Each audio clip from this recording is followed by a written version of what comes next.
مسافر قسط نمبر 2۔ خالہ حسب معمول شام کو مجھ سے ملنے کے لیے آیا تو خاصا پرجوش دکھائی دیا۔ میں نے پوچھا خیر تو ہے خالے، آج بڑے خوش نظر آ رہے ہو۔ اس نے میرے کندھے پر بے تکلفی سے ہاتھ مارا، بولا ہاں یار سمجھو لاٹری نکل آئی ہے۔ ہم دونوں گھر سے نکل کر حیات خان کی حویلی کے پچھواڑے واقع پکے کھال کے نکے پر آمنے سامنے بیٹھ گئے۔ ہم عموماً اسی جگہ آن بیٹھتے تھے اور دن بھر کی کارگزاری پر گفتگو کیا کرتے تھے۔ میں نے پوچھا کیسی لاٹری؟ افق کی ڈھلتی لالی اس کی آنکھوں میں چمک اٹھی، بولا کسی سے ذکر تو نہیں کرو گے؟ میں نے نفی میں سر ہلایا، پہلے کبھی ایسا ہوا ہے؟ وہ بولا نہیں، مگر اس امانت کا بوجھ کہیں بھاری ہے۔ میرا حوصلہ بھی تم نے آزما رکھا ہے کھالے۔ وہ تو ٹھیک ہے مگر، میں نے قدرے مایوسی سے کہا، اگر تو مجھے پر بھروسہ نہیں تو دل کی بات دل میں ہی رکھو۔ وہ عجیب ادھیڑ بن میں پڑ کر سرفگندہ ہو گیا، جوتے اتارے، پاؤں کھال کے مٹیلے پانی میں ڈالے اور تھرکانے کے انداز میں جھکنے لگا۔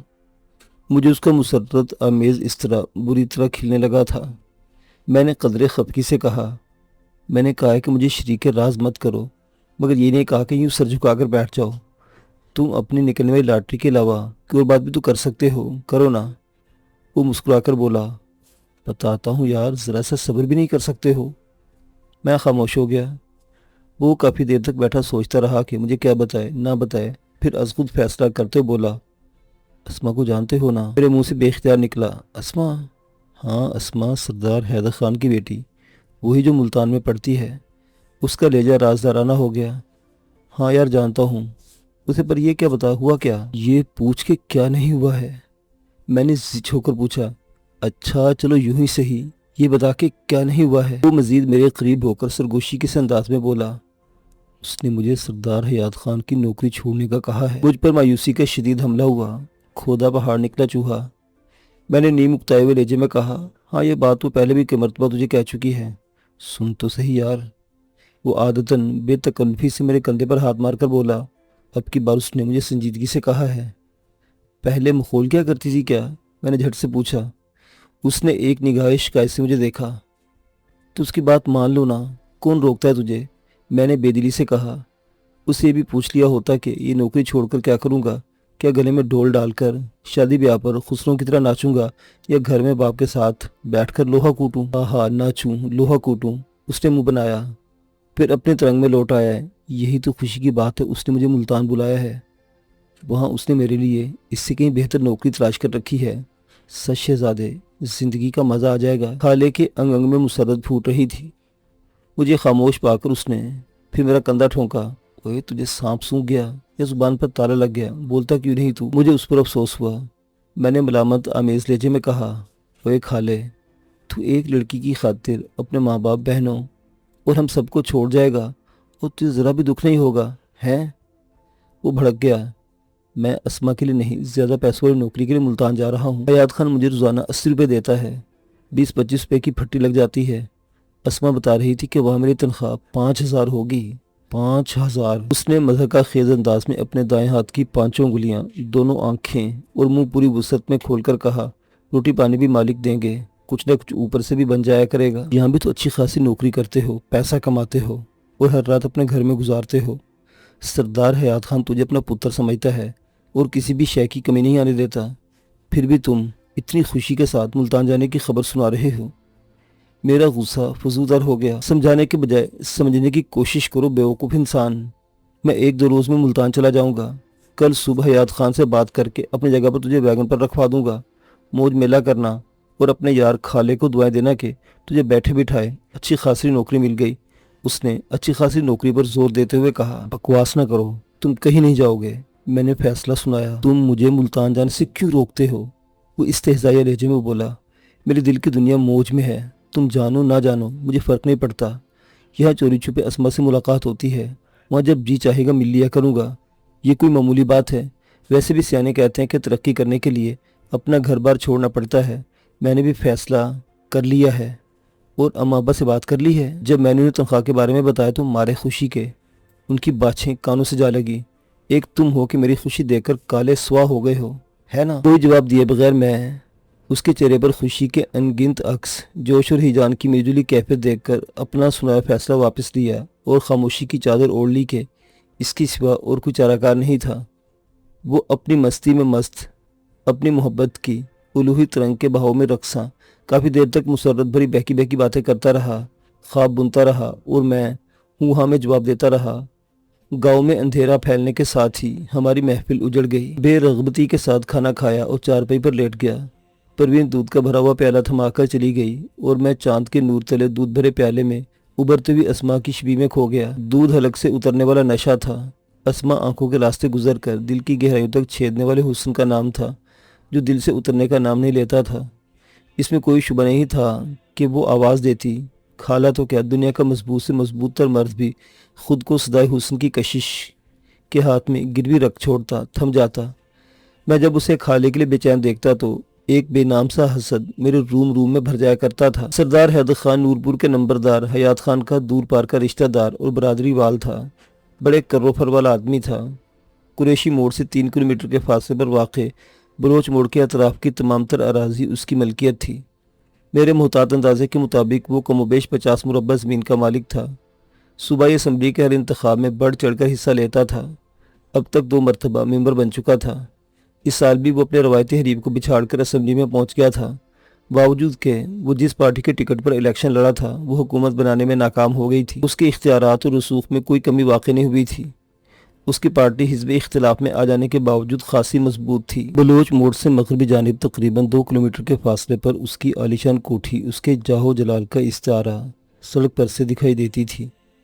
کوٹھی کے اطراف میں چونکہ اس کی اراضی واقع تھی، اس لیے بلوچ نگر سردار حیدر خان کی بستی میں صرف اس کے مزارعین اور نوکر چاکر ہی رہائش پذیر تھے۔ گاہے بگاہے وہ سردار حیات خان اور وریام خان کے پاس آتا رہتا تھا۔ ہمارے گاؤں میں اس کی حریف سیاسی پارٹی کے فعال کارکن امان اللہ قریشی بھی بڑی سی حویلی واقع تھی جہاں اس کے مخالفین مہینے میں 1 آدھ چکر لگا لیا کرتے تھے۔ انتخابات کے دنوں میں کئی مرتبہ نورپور میں دونوں پارٹیوں کے کارکن دستوں گریباں بھی ہو چکے تھے۔ سردار حیدر خان چونکہ سردار حیات خان کی سرپرستی کرتا تھا، اس لیے انتخابات کے دنوں میں سردار حیات خان اس کی بھرپور معاونت کیا کرتا تھا، اپنے نوکروں چاکروں اور کاروں کو اس کے ڈیرے پر پہنچا دیا کرتا تھا۔ خالہ بھی انتخابی دنوں میں سردار حیدر خان کی کوٹھی پر چلا جاتا تھا۔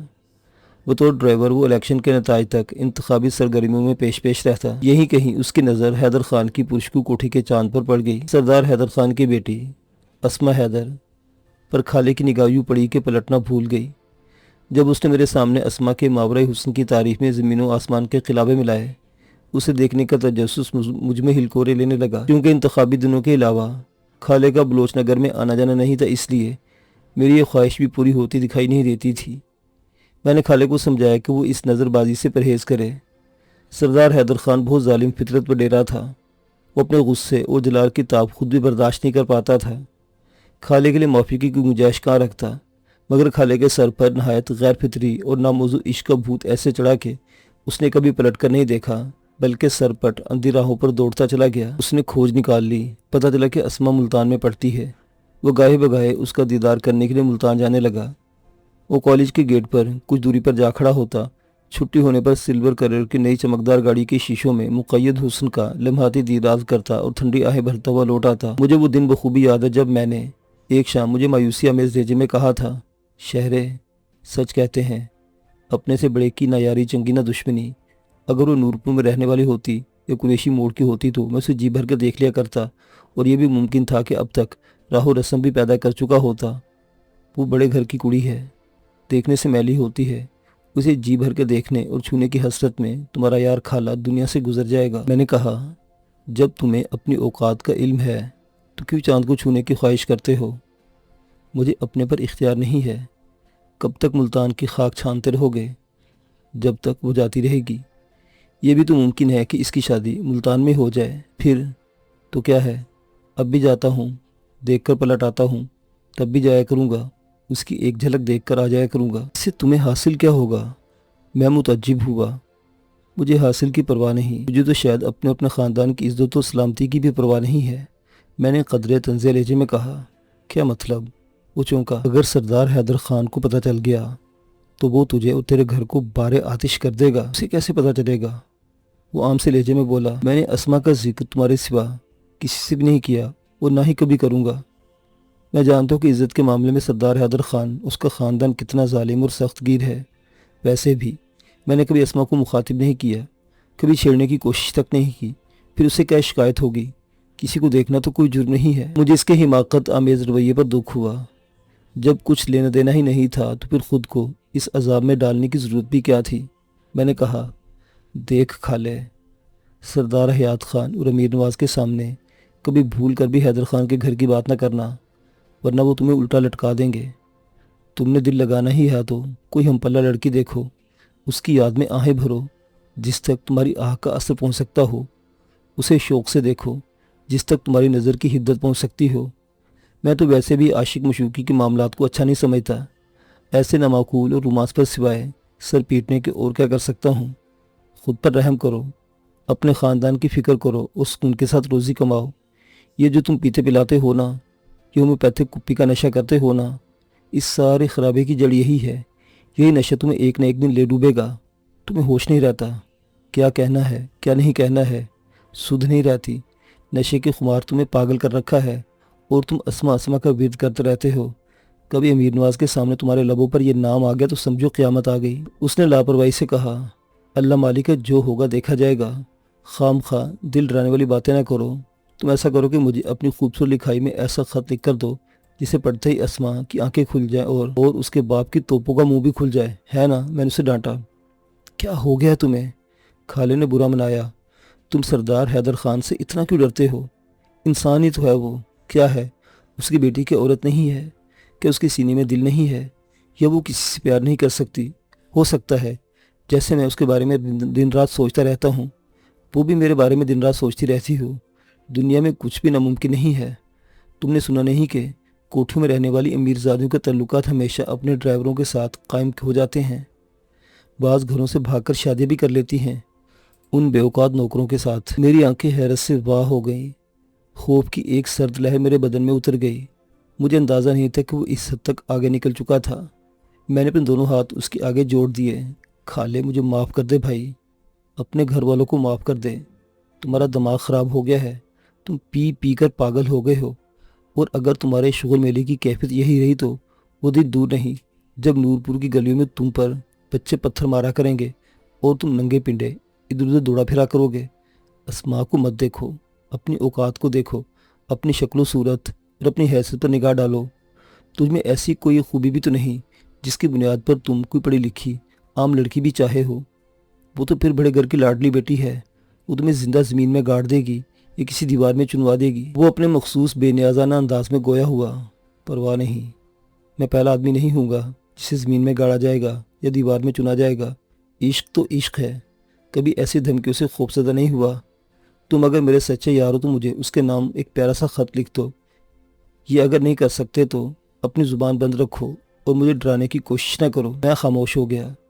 اس کے سر پر عشق کا بھوت سوار تھا۔ یہ ہوا جس کے سر پر بیٹھ جائے ارد گرد کی سوجھ بوجھ ختم کر دیتا ہے۔ اسے سمجھانے کا عمل میں نے گاہے بگاہے جاری رکھا، بعد بے بعد اس کی مرمت کرتا، مگر میں جو اسے باز رکھنے کی کوشش کرتا تو اس کا جنون شدت اختیار کرتا گیا۔ میں نا تجربہ کاری میں اس کے شوق کو مہمیز کرتا چلا گیا۔ مہینہ بھر بعد کی بات ہے، ہم شام کا دھندلگا گزارنے حیات خان کی حویلی کے پچھواڑے پختہ کھال کے نکے پر حسب عادت بیٹھے خوش گپیاں لگا رہے تھے کہ یکلخت خالے کے منہ سے پھوٹا، شہرے، مزے کی بات سناؤں؟ میں مستبصر ہوا، ہاں ہاں کیوں نہیں، میں نے آج اسما کو جی بھر کے دیکھا ہے۔ کہاں؟ میں نے حیرت سے پوچھا۔ ملتان میں، اور کہاں؟ وہ بولا، میرے عین سامنے سڑک پر اس کی گاڑی کا ٹائر پنکچر ہو گیا، ڈرائیور ٹائر بدلنے لگا، وہ گاڑی کا گیٹ کھول کر سڑک پر آ گئی، کچھ دیر کھڑی بیٹھے ہوئے ٹائر کو دیکھتی رہی، اسے دیکھتا رہا، پھر وہ دوبارہ گاڑی میں بیٹھ گئی۔ میں بت کی طرح کھڑا اسے دیکھتا رہا۔ وہی شہرے، ایمان سے سچ کہہ رہا ہوں، اس نے بھی مجھے بڑے غور سے دیکھا تھا۔ اس کے دیکھنے سے مجھے یوں لگا جیسے 440 وولٹ کا کرنٹ لگا ہو، جیسے میرے بدن کا سارا خون اچل کر میری آنکھوں میں آ گیا ہو۔ غور سے دیکھا تو پتہ چلا کہ اس کے تو جیسی پوری دنیا میں کوئی لڑکی ہے ہی نہیں۔ اتنے لمبے لمبے سیاہ بال، موٹی موٹی کالی آنکھیں، سیبوں کی طرح لال لال گال۔ اچھا، زیادہ تعریف مت کر، یہ بتاؤ کہ اس نے پہچانا تو نہیں؟ کیا مطلب؟ وہ حیرانی سے بولا، اسے کیا پتہ میں کون ہوں؟ جب میں نے بلوچ نگر میں اسے دیکھا تھا تو وہ گاڑی سے اتر کر حویلی کے بڑے پھاٹک میں داخل ہو رہی تھی۔ اس نے یقیناً مجھے نہیں دیکھا تھا، اگر دیکھا بھی تھا تو اتنے آدمیوں میں اسے میری شکل کہاں یاد رہی ہوگی؟ تم تو کہا کرتے تھے کہ ہو سکتا ہے وہ تمہیں یاد کرتی ہو، میں نے غصے سے کہا۔ وہ تو میں ایسے ہی کہتا تھا، لیکن آج وہ ضرور میرے بارے میں سوچ رہی ہوگی۔ وہ کیوں؟ آج اس نے مجھے غور سے دیکھ جو لیا ہے۔ میں ہنسا۔ تب وہ ڈر کے مارے کانپ رہی ہوگی۔ کیا میں اتنا ہی بدصورت ہوں؟ تو اور کیا، تم خوبصورت ہو۔ مجھے یقین ہے کہ تمہارے بچے بھی تمہیں دیکھ کر ڈر کے مارے ماں کی گود میں چھپ جایا کریں گے، میں نے کہا۔ اس نے قہقہ لگایا۔ وہ نہیں ڈریں گے شہر خان؟ کیوں؟ اس لیے کہ وہ میرے بچے ہوں گے، مجھ پر ہی جائیں گے، بلکہ مجھ سے بھی 2-4 قدم آگے کے ہوں گے۔ اس کی زبان شوق پر اسما کی خوبصورتی اور خوش لباسی کے نہ ختم ہونے والے تذکرے چپک گئے۔ آنے والے کئی دنوں تک جب بھی ملتا اسی نازنین کا قصہ چھیڑ لیتا۔ وہ کیسے چلتی ہے، وہ کیسی دکھائی دیتی ہے اور باتیں کرتی ہے، اس کے نینو نقوش کیسے مد مقابل کے ساتھ گویائی چھیڑ چھاڑ شروع کر دیتے ہیں۔ اسے مذاق کرتا، بھائی تم نے تو محض اسے ایک نظر دیکھا ہے، اگر کبھی حسن اتفاق سے مل بیٹھے تو پھر ہوگا کیا؟ روز بروز اس کی دیوانگی فزوتر ہوتی گئی۔ مجھے اندازہ تھا کہ اس کا جنون محض لمحاتی اور جذباتی ہے۔ جب بھی اسے اپنے اور اسما کی حیثیت کے مابین حائل فرق کی آگہی ہو گئی، مایوس ہو کر پلٹ آئے گا اور پھر کبھی اس کا نام تک نہیں لے گا۔ اس کا باپ لوہار تھا، نورپور کے زمینداروں کا سی پی تھا۔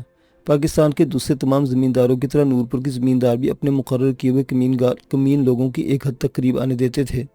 بلا شبہ خالے اس کے باپ کا ہر گھر میں کھلا آنا جانا تھا، اور کسی گھر میں ان سے پردہ نہیں کیا جاتا تھا، مگر اس کا مطلب یہ بھی نہیں تھا کہ انہیں اپنا ہمسر قرار دے دیا جاتا۔ یہی صورتحال سردار حیدر خان اس کے خاندان کی تھی۔ وہ خاندانی پس منظر کے لحاظ سے بہت بڑا تھا۔ اس پر متضاد اس کا صوبائی اسمبلی کا ممبر بن جانا تھا۔ اس کی جوان سال بیٹی ملتان کے کالج میں پڑھتی تھی۔ میں نہیں جانتا تھا کہ وہ وہاں کیا پڑھتی ہے، مگر یہ ضرور اندازہ کر سکتا تھا کہ وہ اعلیٰ تعلیم کے لیے وہاں مقیم ہوگی۔